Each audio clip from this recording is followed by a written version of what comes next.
talk about the day's trading action now on the Lal Street. After gaining big last week, today Indian equities started the trade on a weak note.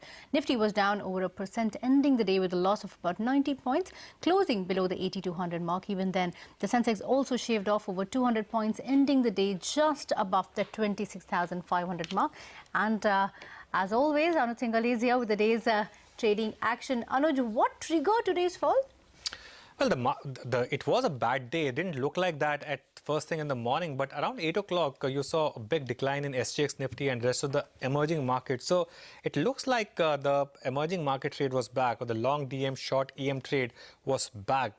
That is something that we thought was over last week, but clearly is not the case.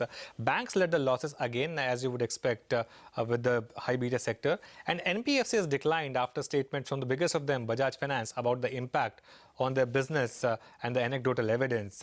And stocks of commodity using companies also declined, though the producers did not do as well because there the rally has already played out. Let's talk about stocks that led the markets lower. Banks on top, so IndusInd, Axis, Yes Bank were all lower. Commodity stocks were weak, so cement stocks like Ambuja, ACC, Ultratech were all down.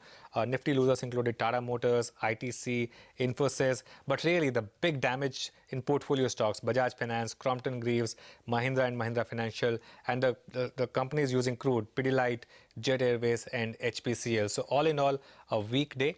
Let's see if the market gets away with minor cut and makes a higher bottom, or do we go back and revisit that 17,950 low? Well, we'll see in time, Anuj. Thanks for joining.